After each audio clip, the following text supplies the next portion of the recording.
Hello and welcome sa pretest discussion ng On Your Mat, Get Set, Go.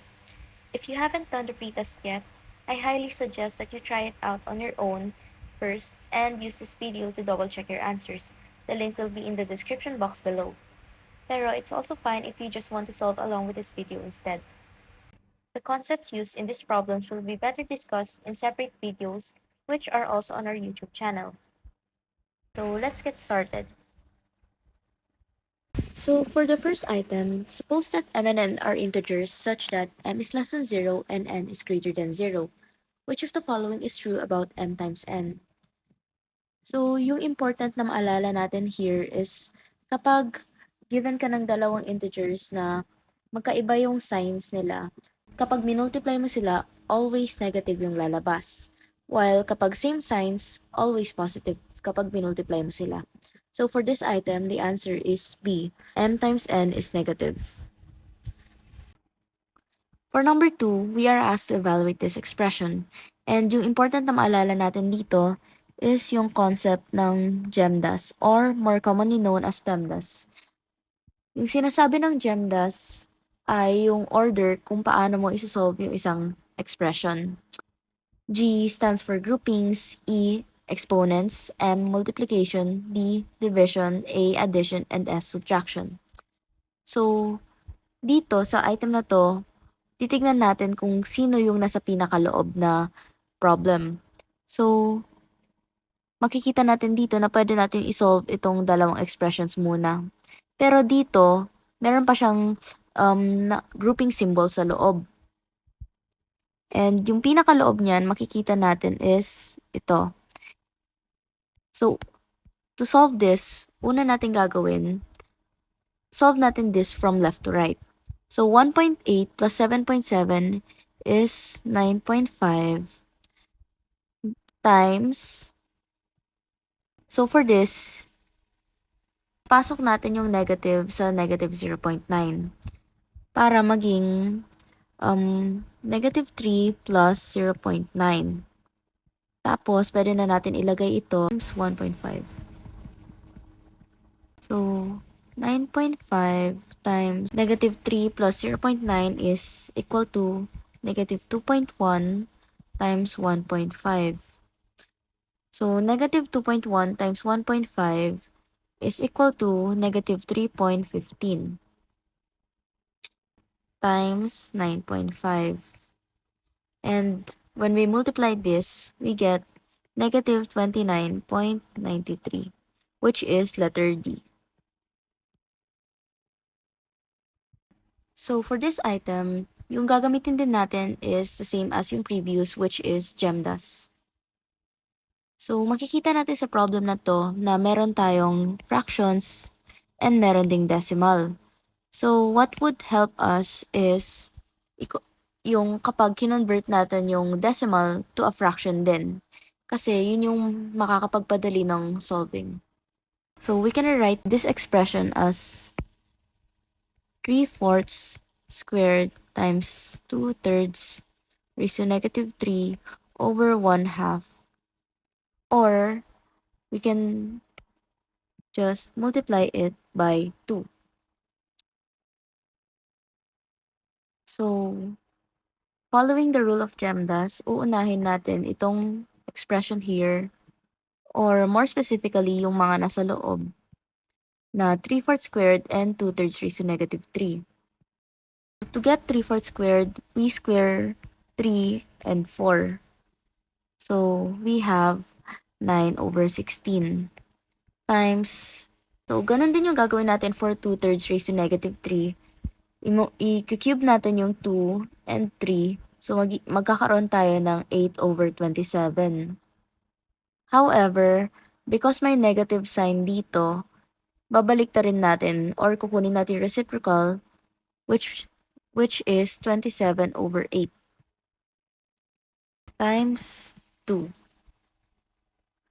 So, next na gagawin natin is isosolve 9 times 27 and 16 times 8, which will give us 243 over 126 times 2. We can cancel out 2 to get 243 over 63. Since we can see that the numerator and denominator are both divisible by 9, we can divide both of them by 9 to get 27 over 7. And we can convert 27 over 7 to its decimal form by dividing 27 by 7. So we get 3 minus 21, 60. 7 times 8 is 56. 4. And we can already see in the choices that C is the correct answer. Number 4. 35% of 15% of 200 is equivalent to which of the following? So we can rewrite this problem as 0.35 times 0.15 times 200. And there is a technique para mas madaling makuha yung percent ng isang number. Kasi 15% of 200 is equivalent to 200% of 15. And we can easily say that this is easier to do because 200% of 15 is just equal to 2 times 15, which is 30. And we can verify this by doing it the normal way. So 200 times 0.15 is equal to 0.002, like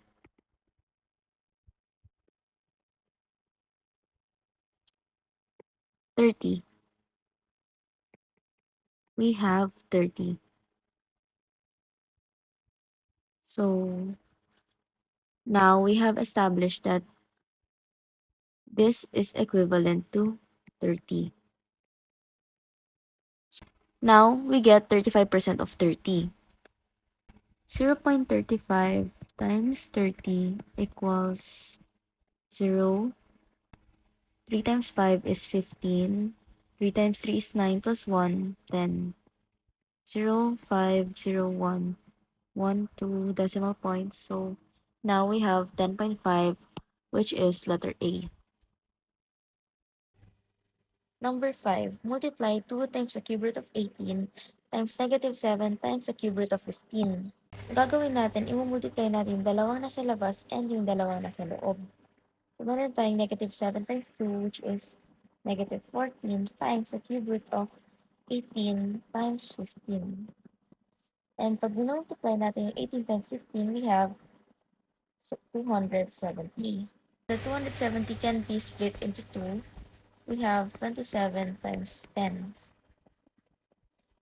Tapos, alam din natin na yung cube root ng 27 is 3. Lalabas natin siya para maging negative 14 times 3 times the cube root of 10, or negative 42 times the cube root of 10. So the answer for number 5 is A.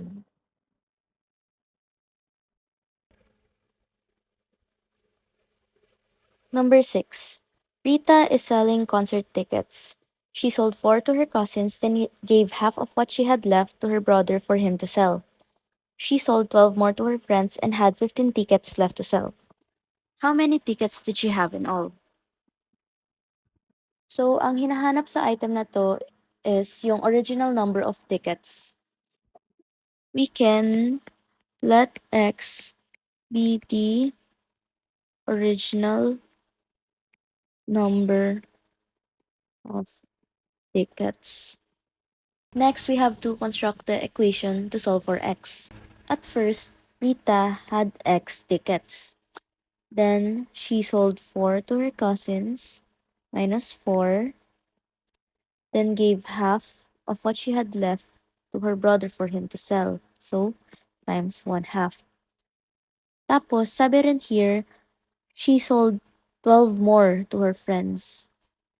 Minus 12, and had 15 tickets left to sell. So, 15 tickets left means Ang equivalent nito is 15. So, how many tickets did she have in all? Now, we have to solve for x. So, moving 12 to the other side, we have 1 half x minus 4 equals 15 plus 12, 15 plus 12, plus kasi transpose mo yung negative, kaya naging positive. So, then you can also multiply both sides by 2 para ma-cancel out tong 1 half. So, we have x minus 4 equals 15 plus 12 is equivalent to 27. So, 27 times 2. 27 times 2 is 54. And we can transpose 4 to the other side para maging plus 4 equals x. Now, x is equal to 58. So, the answer for number 6 is B. Number 7. The average of 7 numbers is 24. The smallest of the numbers is 2 and the largest of the numbers is 31. What is the average of the 5 middle numbers? So, para mas madali nating maintindihan yung item na to, let us assign variables to the 7 numbers. Let's say A plus B plus C plus D plus E plus F plus G. Tapos, yung over 7 equals 24. Tapos, given sa atin na yung smallest is 2 and largest is 31. So, let's say yung smallest is F and yung largest is G. Pwede natin pagsamasamahin yung remaining 5 into one variable, x, para mas madali nating makita yung equation. So, now we have x plus 2 plus 31 over 7 equals 24. We want to solve for x. So, we multiply both sides by 7. So, magka-cancel out tong 7. So, we are left with x plus 2 plus 31 equals 24 times 7.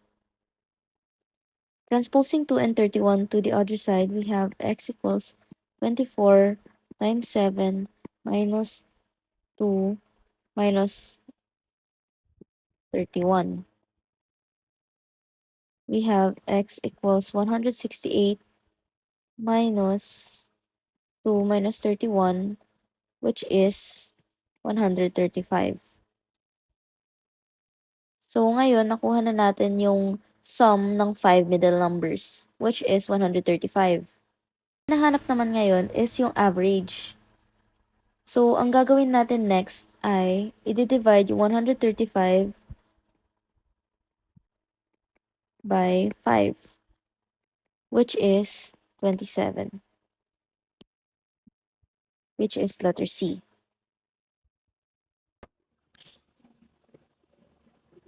Number 8. Jenny's house is 2 kilometers from her school. One day when going to school, Jenny ran for 20 minutes and arrived 5 minutes late. How many minutes earlier would Jenny be if she would use her bicycle at a rate of 1/3 kilometer per minute? So, sulat muna natin yung given. So, the distance is 2 kilometers and the time she spent running was 20 minutes. So, yung initial speed ni Jenny when running can be solved by dividing the distance over the time she spent running, which is 2 divided by 20 or 1/10 kilometer per minute. Meanwhile, kapag nagbike siya, sinabi na yung speed kapag nagbike siya is 1/3 km per minute. And this time, gusto naman natin isolve yung time na spinend niya na nagbabike. So this can be solved by dividing the distance over the speed, which is equal to 2 divided by 1/3 or 2 times 3, which is 6 minutes. Now we have to consider na nung tumakbo siya, she arrived 5 minutes late. So we have to subtract 20 minus 5 to get 15 minutes.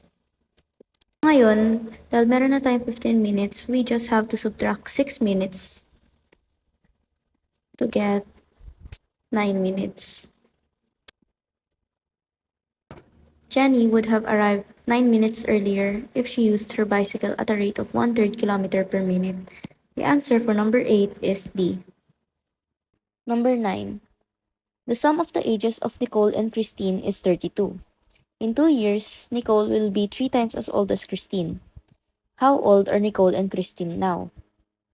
So, during the present, Nicole's age plus Christine's age is equal to 32. In 2 years, which is just present plus 2, Nicole will be 3 times as old as Christine. We can write this as n plus 2 equals 3 times k plus 2. So, ang tinatanong sa problem na to ay yung present ages ni both ni Nicole at saka Christine. And to do that, it is best na i-express natin itong equation na to in terms of one variable. We can rewrite this as k equals 32 minus n. Ipa-plug in na natin siya ngayon dito to get n plus 2 equals 3, 32 minus n plus 2. And by solving the right side of the equation, we can get 96 minus 3n plus 6. Tapos, pwede natin pagsamahin yung 3n at saka n sa isang side and pwede rin natin i-transpose yung 2 to the other side. So now we have 4n equals 96 plus 6 minus 2, or 4n equals 100. Then dividing by both sides by 4, we get n equals 25. After that, we want to get the age of Christine. So we can just use this equation. So we have k equals 32 minus 25, k equals 7. So the answer for this item is letter A. Number 10. Joey is making a 65% antifreeze solution using pure antifreeze mixed with water. How much water should be used to make 70 liters? So, kapag sinabing 65% yung antifreeze, yung percentage naman ng water na gagamitin is 35%. Kasi 100 minus 65 is 35. So, ang gagawin lang natin for this item is, kukunin natin yung 35% of 70. So, 0.35 times 70 is 5, 3, 24, 0, 5, 4, 2. Two decimal places, 24.5. So, the answer is letter B. Number 11. If negative 1 is less than A, is less than B, is less than 0, then which of the following has the greatest value? So, we are given negative 1, A, B, and 0. Ang madaling way para isolve yung problem na to is by assigning values to A and B. So, kailangan natin mag-isip, anong numbers yung between negative 1 and 0 such that B is greater than A.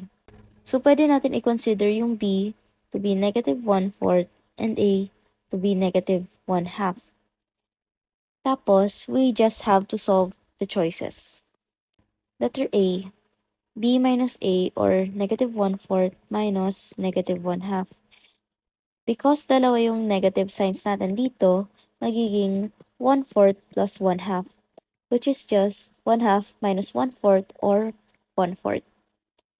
Letter B, A minus B. So, negative 1/2 minus negative 1/4. Same rule, negative 1/2 plus 1/4 kasi dalawa yung negative signs natin. Negative 1/2 plus 1/4 is just negative 1/4. Next, C, A plus B, or negative 1 half plus negative 1 fourth. We can rewrite this as negative 2 fourths minus 1 fourth or negative 3 fourths. And finally, letter D, 2b minus a or 2 times negative 1 fourth minus negative 1 half or plus 1 half. So negative 2 fourths plus 1 half is equivalent to negative 1 half plus 1 half or 0. And from this, we can see that the answer for this item is letter A because we have 1 fourth. Number 12. What is the solution set of the absolute value of 2 times x minus 1 minus 15 equals 7? So pag sinabi nating absolute value, yung value nito is either 7 or negative 7. So solve natin both cases. So 2 times x minus 1 minus 15 equals 7 and 2 times x minus 1 minus 15 equals negative 7. So pag sinolve natin yung unang equation, we have 2x minus 2 minus 15 equals 7 or 2x equals 7 plus 2 plus 15 which is 24. So equal yan sa 2x. So this implies that x equals 12. Meanwhile, kapag dito naman, we have 2 times x minus 2 minus 15 equals negative 7. 2x equals negative 7 plus 2 plus 15 or 2x equals 10, which implies that x equals 5. So the solution set is equal to 5, 12. The answer is letter C. Number 13. If a is equal to negative 1 and b is equal to 4, what is the difference between a cubed b plus 3b and a cubed b plus 3b raised to 0? So una, isulat muna natin yung buong expression. A cubed b plus 3b minus a cubed b plus 3b raised to 0. It is important to remember that anything raised to 0 is equal to 1. So 3b raised to 0 is equivalent to 3 times b raised to 0 or 3 times 1 or simply 3. Now we have a cubed b plus 3b minus a cubed b plus 3. Distributing the negative sign, we have a cubed b plus 3b minus a cubed b minus 3. And from here, we can see that we can cancel out a cubed b and negative a cubed b, leaving us with 3b minus 3. And substituting b equals 4, we have 3 times 4 minus 3 or 12 minus 3 equals 9. And the answer for number 13 is B. So number 14. What is the sum of the x and y coordinates for the midpoint between the points negative 2, 9, and 10, negative 4? So first, we have to find the midpoint, which is equivalent to x1 plus x2 over 2, y1 plus y2 over 2. And substituting the given, we have negative 2 plus 10 over 2, 9 minus 4 over 2. And when we simplify this, we have 8 halves, 5 halves. Further simplifying this, we have 4, 5 halves. Next, we have to find the sum of x and y. So 4 plus 5 halves. Pero, we can convert 5 halves into its decimal form para mas madaling ma-compute yung sum. So we have 4 plus 2.5 equals 6.5. And now we have the answer for number 14, which is letter C. Number 15. The slope of the line represented by the equation 2 times x minus 3 minus 6y equals 10 is equal to what? So, ang pinapahanap sa atin dito is yung slope. Ang important na maalala natin for this item is yung slope-intercept form, which is y equals mx plus b, where m is the slope. So, i-rewrite muna natin yung given equation to the slope-intercept form. 2 times x minus 3 minus 6y equals 10 can be written as 6y equals 2 times x minus 3 minus 10. Dividing both sides by 6, we have y equals 2 over 6 times x minus 3 minus 10 over 6. And now we have the slope to be 2 over 6. Pero we can further simplify this to get 1/3. And the answer for number 15 is B. Okay, so we will end the first out of the three-part discussion of the pretest here and continue with items 16 to 30 in part 2. Thank you for listening and see you in the next video. Bye!